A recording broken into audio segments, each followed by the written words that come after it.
CatchJitsu.com, Dan the Wolfman here, Sarah BJJ. Yeah, okay. So now guys, number 5, Cinco de Mayo here. And number 5, we gotta put all these together, guys. Just one, maybe low percentage, but if you put all 5 of these main non-traditional escapes and reversals together and chain link them, they may become higher percentage. And some chance is better than no chance. So take 30%, put them all together, make it 50-60% on someone good, and maybe you surprise him with something he's never known, or you make him move one way, he comes back and makes Kazushi momentum, and then you get another escape. So we're going in a certain order if you see what works, in my opinion, against good grapplers, the highest percentage, and then you go to step 10 B, C, D, E. Okay? Number 5. Number 5 doesn't work nearly as often as the others. Number 5 is the Russian or Kazakhstani leg hook escape. So I'm going to do a shoulder hug, a shoulder blade hug, to a runaway, to a leg hook. And in Sambo, you will see why I call it leg hook is because I do a lot of these throws in Sambo. So, what I want is this. I want to get empty half grip. See, he's hiding it. I want to get this. Okay, but see already when he started, it was difficult to get.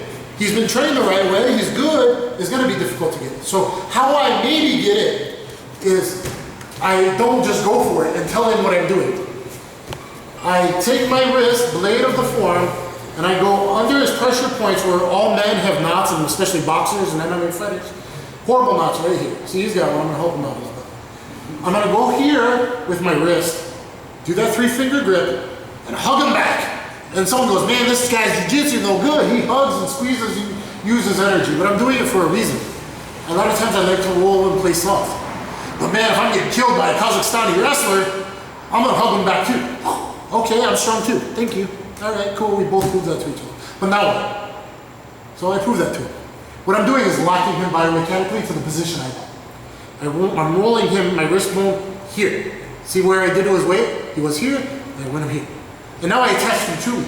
So now when I run away, he has to close. Good, so good, we're gonna play a game. Whoop. And then maybe, I got it. Okay, there's my leg hook. Ready? This is not base, bridge, chop. Here, here. I'm gonna chop that knee, bridge. Big, whoop.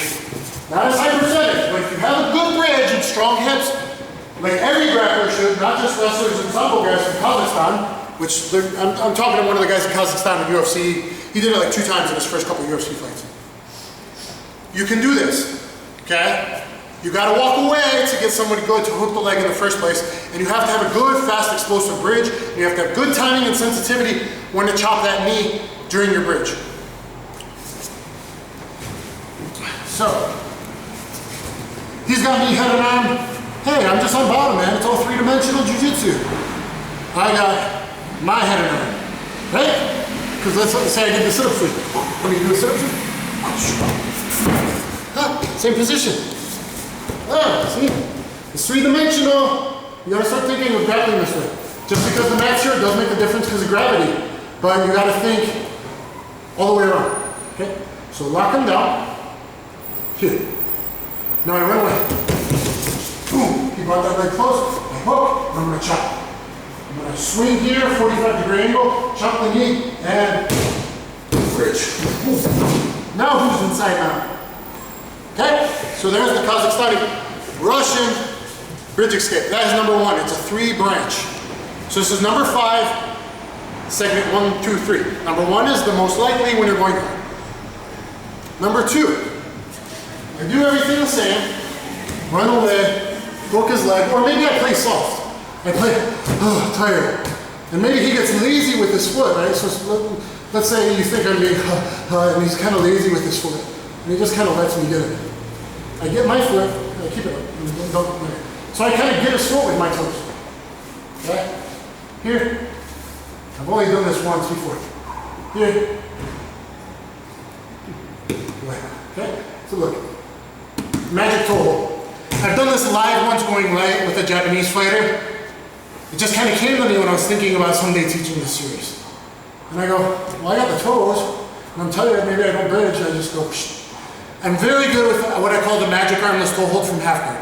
I get a lot of pro fighters and very good grapplers with it because they've never done it, and no one Really does it. Go-kart showed me it once, I probably forgot it, and I really like mastered it and made it my own, and I get a lot of good people with it from half guard. But then one day I was like here, and I have this, and I go, well, here, and I come on top, and I rotate the foot, and it's holding. Now, if you would, if we're going live, I can do that hug so you can't get away. I don't just do this. With some people, I go, oh, and I do magic finger hands. But if he's really good with one heart, I'm going to have to come. Your leg okay? Okay. So there's the toe hold. Can you zoom in one time on the feet? One more time on the feet, guys. So I'm going to do my runaway. And I hook the leg. I got his toes with my toes, the top of his toes. So figure 4 toe hold, the top of figure 4. Magic armless toe hold here. And now I'm going to rotate his heel with my other foot and the toes towards the butt. Okay, now maybe I put this on and I try to get your leg out. Okay, so I still have the hook, right? He got his leg out. Now what I'm going to do is turn on my side away from him, what you're not supposed to do, right? Turn on my side away from him and do the drag back. I call it the drag back, or in some systems the jailbreak. I'm going to go here and try and pull this leg. I'm not that flexible. Guys, I'm going to try and pull this leg to get my leg a little bit here. To get my bottom butterfly under his knee. So here, so I'm here, and now I'm going to come here into empty half. And if I can, I'm going to try to drag it and get this hook inserted. So I don't use this one a lot, I'm not small and flexible. But here it is, here. So now I drag this back, or jailbreak this. I pulled this to insert this bottom leg. Okay, see it's hard for me to get in? There, I got it. So now here, sometimes I trap guys here and I get knee bars. I go and I think they think I'm giving my back in the knee. I go for a knee bar. I'll trap it here, watch the arm triangle, here, and boom, I'm on his leg. So I use this position sometimes. But then here, I'll just hook him and I drag it, and I'm back to butterfly, into my butterfly sweep series. I'm back in a butterfly guard. So number 1 is your bridge. Number 2 is the magic armless toe hold. Number 3, that might set up the toe hold. If he pulls his leg out, that might help some of you guys turn on your side, drag his leg back, jailbreak his leg, put the bottom leg insert, pull, lift your butterfly a little, pull the other knee through. Sometimes you gotta go tight, boom, and get set up in butterfly guard. Let's see if I can do that. Here, pull it back. Now I gotta check. See that, guys? Pull this. Sometimes you can lift here. He's gonna keep his weight up and then boom. And now I got my butterfly guard. Okay, there you guys see me right up. So you kind of drag it and turn this knee through. Not great at it. Obviously other people are better at that. But link them in a series like number 5, 1, 2, 3. Russian, Kazakhstan, leg hook, sweep, reversal, or reversal, all the way on the sideline. Like what's better? Maybe in sport jiu-jitsu, getting back to guard's better. If you're a good guard player. Long legs, flexible. I'm not. I don't have long legs, I'm not flexible. So. But in a fight, would you rather get back to guard and get hammered? Or would you rather sweep them and be inside them and be on top? Reversals, people forget about reversals. They just think sweeps because IBJJF rules for sweeping. You want to think about reversals too, especially if you're thinking street or MMA, which some people think more than others. So guys, that's 1 through 5. Now, in addition to this, I'll eventually change my labeling for number 6, the Mitch Clark Tricky Darce Choke. UFC Mitch Clark Tricky Darce Choke for mine. I already filmed that. And then I'll film one more here, which is lower percentage, number 7. We'll film in a second. Another tricky submission. So the 5 branch, they go into different submissions and reversals and sweeps of their own.